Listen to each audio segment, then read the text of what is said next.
एक लड़का था।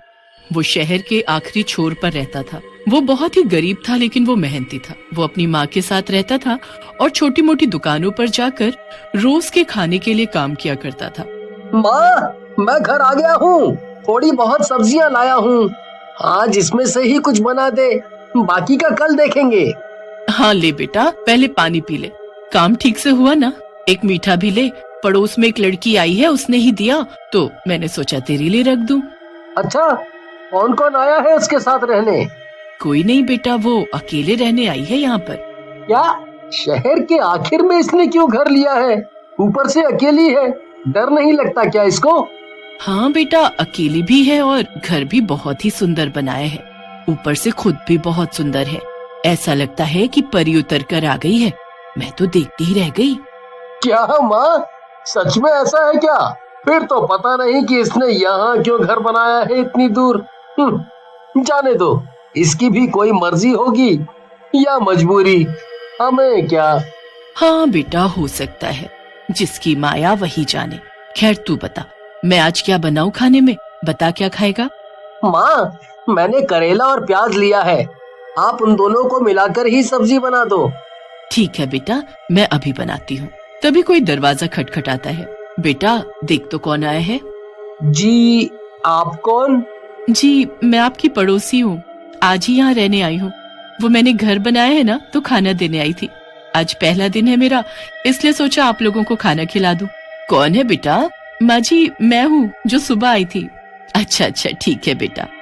वो खाना देकर चली जाती है। कुछ दिन बीत जाते हैं, पर मोहल्ले में एक चीज बहुत अजीब हो रही थी। जो भी निशा से मिलने आता वो गायब हो जाता। और जब से निशा उनके पड़ोस में आई थी, बहुत सी बातें होने लगी थी। सुनिए, वो मेरे घर की खिड़की अटक गई है। क्या आप मेरी मदद कर सकते हैं? बहुत प्रॉब्लम हो रही है उसको बंद करने में, और मुझे समझ नहीं आ रहा कि मैं किसे बुलाऊं इसे ठीक करने को। यहाँ की ज्यादा जानकारी नहीं है ना मुझे। हाँ, कोई बात नहीं, मैं कर देता हूँ। आप परेशान मत होइए, ठीक है? दोनों निशा के घर जाते हुए, जी ये वाली खिड़की है जो अटक रही है। फिर रोहन फटाफट से खिड़की को ठीक कर देता है और निशा रोहन को बैठने को कहती है। आप कुछ लेंगे? ठंडा गरम कुछ भी? नहीं थैंक यू। आपका घर बहुत ही सुंदर है और बहुत अलग अलग चीजें भी हैं। आधे से ज्यादा तो मैंने देखी भी नहीं है आज तक। Thank you. हाँ ये तो है। रोहन को वहाँ पर बहुत सुंदर पेंसिल दिखती है और वो उसे ले लेता है और अपने घर आ जाता है। ये पेंसिल इतनी सुंदर है कि किसी को भी लालच आ जाए। वैसे भी वो बहुत अमीर है, ना जाने ऐसी कितनी पेंसिल ले सकती है। एक पेंसिल खोने से उसका क्या नुकसान होगा भला। चलो, मैं जरा इससे कुछ बना कर देखता हूँ। वैसे भी कितने दिन हो गए मैंने चित्रकला भी नहीं की है। रोज के काम धाम के चक्कर में अपना हुनर ही पीछे छोड़ दिया है मैंने। अब जब आज ये सुंदर पेंसिल हाथ में ले ही ली है मैंने, तो कुछ बना ही लेता हूँ। रोहन खुद से बात कर ही रहा होता है कि तभी उसकी माँ की आवाज आती है। क्या कर रहा है बेटा तू अकेले अकेले? कुछ नहीं माँ, बस ये पेंसिल मिली आज तो सोचा कोई चित्र बना डालूं। देख, मैंने मिठाइयों से भरा थाल बनाया है। रोहन अपनी माँ को चित्र दिखाई रहा था कि अचानक एक जादुई प्रकाश पड़ता है उस चित्र पर और वो चित्र असलियत में वहाँ प्रकट हो जाता है। अरे बेटा, ये क्या हुआ? ये तो मिठाई का थाल चित्र से निकलकर हमारे सामने आ गया। ये कैसे हो सकता है? हाँ माँ, हाँ सच में। पता नहीं, ये कोई जादुई पेंसिल लगती है। वो दोनों फोटो को सच होता देख हैरान होते हैं और उधर निशा अपनी पेंसिल को ढूंढकर परेशान हो रही होती है और गुस्से में अपने असली रूप में आ जाती है जो एक चुड़ैल का होता है। मेरी पेंसिल कहाँ है? मैंने उसे यहीं तो रखा था। कहाँ गई वो? एक मिनट, कहीं किसी ने ले तो नहीं ली? अरे हाँ, रोहन आया था, कहीं वही तो नहीं ले गया। जाकर पूछती हूँ अभी उससे उसके बारे में, कुछ पता नहीं लगा होगा। निशा चुड़ैल अपने सुंदर रूप में आती है और भागी भागी रोहन के घर जाती है। रोहन, क्या तुमने मेरी पेंसिल देखी है? पता नहीं कहाँ चली गई, मिल ही नहीं रही है, कब से ढूंढ रही हूँ। नहीं, मैंने तो नहीं देखी है। क्यों, क्या हुआ? दूसरी ले लेना, पेंसिल ही तो थी। नहीं ले लेना, उसमें क्या है? कुछ नहीं, बस वो मुझे किसी ने गिफ्ट की थी तो थोड़ी खास है, मुझे लगा तुमने देखी होगी। अच्छा, जब तुम वहाँ थे तो कोई आया भी था क्या? हाँ, वो शिव आया तो था, लेकिन उसके हाथ में कुछ नहीं था।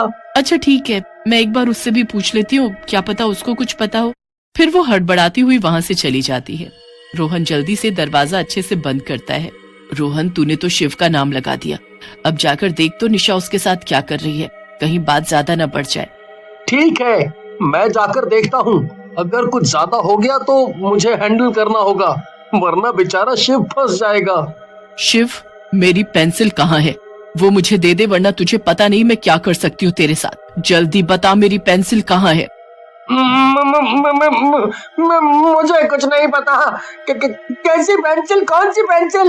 मैंने किसी की पेंसिल नहीं ली है।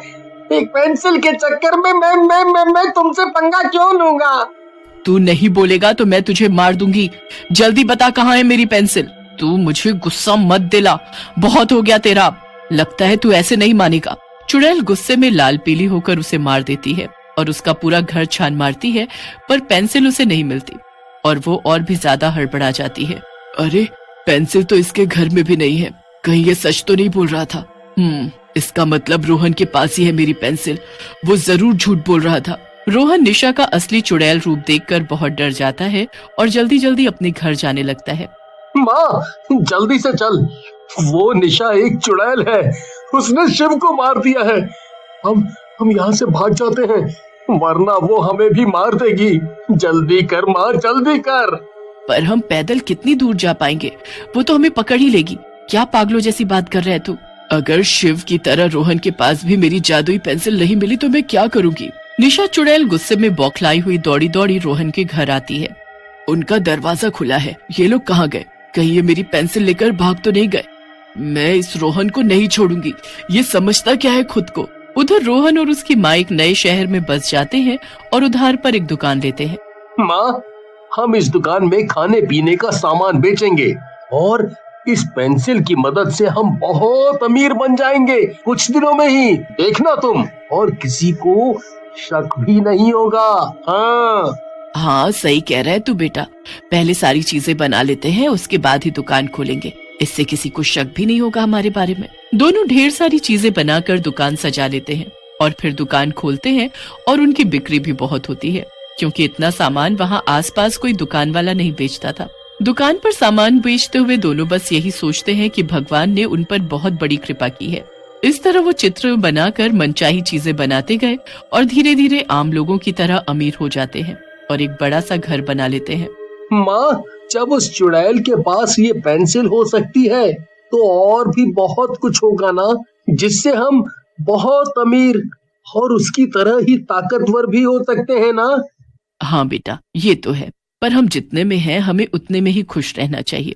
एक बार लालच कर हमने शिव को मरवा दिया है, अब लालच करना ठीक नहीं होगा बेटा।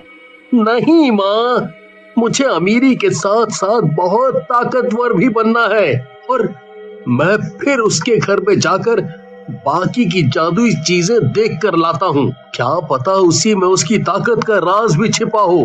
बेटा अब नहीं जा, इतना लालच करना सही नहीं। रोहन चले जाता है चुड़ैल के घर और जादुई चीजें ढूंढने लगता है। तभी चुड़ैल रोहन के सामने आ जाती है। अरे रोहन, कहाँ गायब हो गए थे तुम? तुम्हारी ही तो तलाश थी मुझे, कहाँ गए तुम? तुम्हारे लालच ने तुम्हें यहाँ वापस आने पर मजबूर कर दिया क्या? मैं बेकार में ही परेशान थी। इंसान का सबसे बड़ा दुश्मन तो लालच ही है। उफ, चलो तुम खुद ही आ गए तो अब मेरा काम भी आसान हो गया। अब चुपचाप से बता दो मेरी पेंसिल कहाँ है। मुझे माफ कर दो, मैं तुम्हारी पेंसिल भी वापस कर दूंगा। और तेरे लालच में मैंने किसी की जान भी ले ली और तुझे माफ भी कर दूं तो तेरा भगवान माफ नहीं करेगा तुझे। प्लीज प्लीज जाने दो मुझे, मेरी माँ भी मेरा इंतजार कर रही होगी। तू नहीं भी देगा तो मैं खुद अपनी पेंसिल छीन लूंगी तेरे से, पर तुझे तो मरना ही होगा। तूने मेरे बरसों से कमाए जादू का अपने फायदे के लिए इस्तेमाल किया है ना, तो भुगत अब। इतना